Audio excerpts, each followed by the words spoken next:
राजस्थान कांग्रेस में अब नहीं चलेगा आया राम गया राम। क्या नया फार्मूला पार्टी को मजबूत कर पाएगा? राजस्थान कांग्रेस का नया फार्मूला आया राम गया राम। राजस्थान की राजनीति में सवाल, क्या अब कांग्रेस में आया राम गया राम की राजनीति पर ब्रेक लगने वाला है? कांग्रेस ने नया फार्मूला लागू तो कर दिया। घर वापसी करने वाले नेताओं को 6 साल तक न तो टिकट मिलेगा न कोई पद। क्या यह फैसला सच में पार्टी को मजबूत करेगा या पहले की तरह सिर्फ कागजों में रह जाएगा? आइए जानते हैं क्या पूरा मामला। नमस्कार, जय हिंद। आप देख रहे हैं भारत अवतार और मैं हूं शैलेंद्र। राजस्थान कांग्रेस ने तय किया है कि पार्टी में वापसी करने वाले नेताओं को 6 साल तक न तो चुनाव में टिकट मिलेगा न ही कोई पद। हालांकि वह अतीत में ऐसे कई नियम कायदे बनाकर उन्हें तोड़ती रही है। कांग्रेस के राजस्थान प्रभारी सुखजिंदर सिंह रंधावा के एक बयान ने कांग्रेस से बगावत कर घर वापसी की आस लगाए बैठे नेताओं की चिंता बढ़ा दी है। रंधावा ने ऐलान किया है कि जो नेता कांग्रेस छोड़कर जा चुके हैं, अब वह वापस कांग्रेस में आना चाहते हैं तो उन्हें 6 साल के लिए न तो टिकट मिलेगी न ही कोई पार्टी में पद। बताया जा रहा है कि प्रायोगिक तौर पर कांग्रेस राजस्थान से इस फॉर्मूले को लागू करने जा रही है। इस फॉर्मूले को थोड़ा और स्पष्ट करते हुए रंधावा कहते हैं, कांग्रेस से बगावत करने या पार्टी छोड़कर चले जाने पर जिन नेताओं को पार्टी से 6 साल के लिए निष्कासित किया गया था, अगर वो नेता घर वापसी कर रहे हैं तो उन्हें 6 साल टिकट भूल जाना चाहिए। उन्हें 6 साल तक पार्टी की सेवा करनी होगी, फिर हम देखेंगे कि उन्हें टिकट दिया जाए या नहीं। फिलहाल कांग्रेस के इस फॉर्मूले की जद में राजस्थान के 27 ऐसे नेता आते हैं जो विधानसभा और लोकसभा चुनाव के दौरान कांग्रेस छोड़कर बीजेपी में गए थे। इनमें नागौर से सांसद रही ज्योति मिर्धा और बांसवाड़ा के दिग्गज आदिवासी नेता महेंद्रजीत सिंह मालवी जैसे कई बड़े नाम शामिल हैं।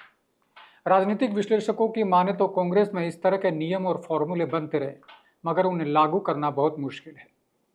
पहले भी पार्टी में 2 बार लगातार चुनाव हारने वाले 75 साल से ज़्यादा उम्र वाले नेताओं को टिकट नहीं देने और परिवारवाद को खत्म करने जैसे नियम बनाए थे, मगर यह सब छोटे नेताओं पर भी लागू होते हैं।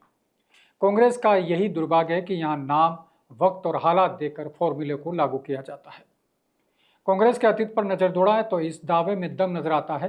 कुछ साल पहले कांग्रेस आलाकमान ने 2 बार चुनाव हारने वाले नेताओं को टिकट नहीं दी जाने का फॉर्मूला बनाया था, मगर राजस्थान कांग्रेस के पूर्व प्रदेशाध्यक्ष डॉक्टर चंद्रभान, पूर्व विधायक जुबैर खान जो कि अब दिवंगत हो चुके हैं, आदिवासी नेता रघुवीर मीणा और डॉक्टर बीडी कल्ला जैसे नेताओं को लगातार 2 बार हारने के बाद भी टिकट दिया गया।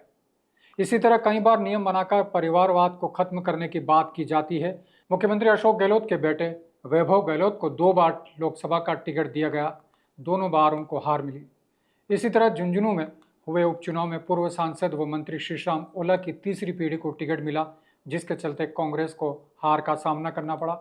झुंझुनू विधानसभा सीट से विधायक ब्रजेंद्र ओला जब लोकसभा चुनाव में झुंझुनू से सांसद चुन लिए गए तो झुंझुनू विधानसभा सीट के लिए हुए उपचुनाव में उनके बेटे अमित ओला को उम्मीदवार बनाया गया, मगर बीजेपी के राजेंद्र बाबू के सामने वो टिक नहीं पाए।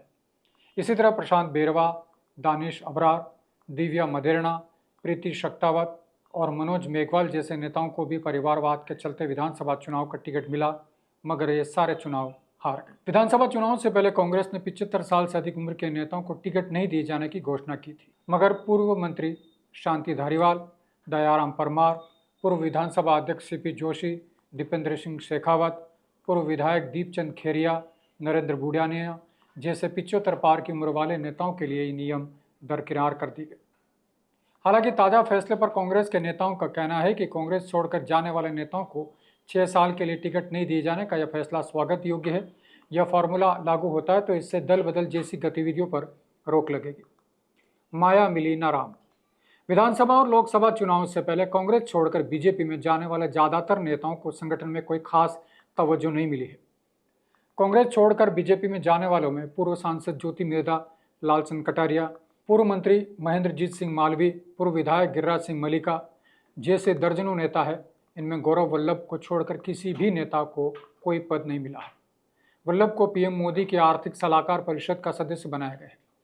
पूर्व विधायक वीरेंद्र बेनीवाल, पूर्व विधायक अमीन खान, कांग्रेस नेता मुख्तियार खान, फतेह खान, ओम विष्णु और सुनील परियार जैसे नेताओं ने भी टिकट नहीं मिलने पर बगावत की थी, मगर ये सभी नेता इस फॉर्मूले के लागू होने से पहले ही कांग्रेस में वापसी कर चुके। ज्योति मिर्धा, महेंद्रजीत सिंह मालवी, लालचंद कटारिया और रिचपाल मिर्धा की गिनती कांग्रेस के बड़े नेताओं में होती रही, मगर कांग्रेस छोड़ने के बाद ये नेता हाशिए पर चले गए। गहलोत सरकार में जल संसाधन जैसे महत्वपूर्ण विभाग की जिम्मेदारी संभालने वाले महेंद्रजीत सिंह मालवीय विधानसभा चुनाव 2023 में बागीदौरा से कांग्रेस के विधायक चुने गए थे। राजस्थान में भजनलाल शर्मा के नेतृत्व में बीजेपी की सरकार बनने के बाद पूर्ववर्ती गहलोत सरकार में जल संसाधन विभाग में अनियमितताओं का मामला उठा तो मालवीय बीजेपी के पाले में कूद गए। दल बदलने पर उन्हें विधायक पद से इस्तीफा देना पड़ा। उस वक्त तक महेंद्रजीत सिंह मालवीय की छवि दिग्गज आदिवासी नेता के तौर पर थी। इसी के चलते बीजेपी ने उन्हें लोकसभा चुनाव में अपना उम्मीदवार बनाया, मगर भारतीय आदिवासी पार्टी के राजकुमार रौत के सामने वो मात खा गए। इसके बाद बागीदौरा सीट पर हुए उपचुनाव में भी वो बीजेपी के उम्मीदवार को जीत नहीं दिला पाए। भारतीय आदिवासी पार्टी के जय कृष्ण पटेल के सामने बीजेपी के सुभाष तंबुलिया चुनाव हार गए।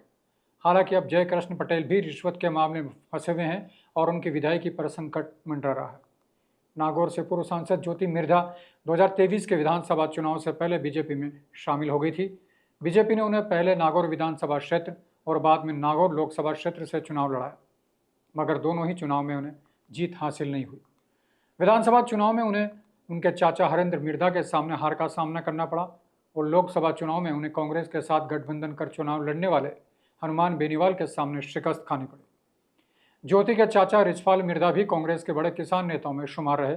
मिर्धा 2 बार कांग्रेस, 1 बार जनता दल, 1 बार निर्दलीय विधायक चुने गए। 2018 के विधानसभा चुनाव में उनका टिकट काट कर उनके बेटे विजयपाल मिर्धा को टिकट दिया गया। लालचंद कटारिया के साथ बीजेपी में चले गए, मगर बीजेपी में भी उन्हें अभी तक कोई जिम्मेदारी नहीं मिली। तो क्या यह फार्मूला कांग्रेस को दल बदल की राजनीति से बचाएगा या फिर वह भी सिर्फ चुनावी मौसम का स्टंट है? विश्लेषकों का कहना है कि कांग्रेस में नियमों की सबसे बड़ी कमजोरी यह है कि जिन नेताओं पर लागू होना चाहिए वह उन पर होता नहीं। तो मित्रों, कांग्रेस का यह नया फार्मूला क्या कहता है? घर वापसी करने वाले नेताओं को 6 साल तक टिकट नहीं मिलेगा, लेकिन बड़ा सवाल यह है कि क्या यह नियम बड़े नेताओं पर भी लागू होगा या सिर्फ छोटे कार्यकर्ताओं पर सिमट जाएगा? आपकी राय में यह फार्मूला कांग्रेस को मजबूत करेगा या कमजोर? कमेंट करके बताइए। वीडियो को लाइक, शेयर और चैनल को सब्सक्राइब करना न भूलें। जय हिंद।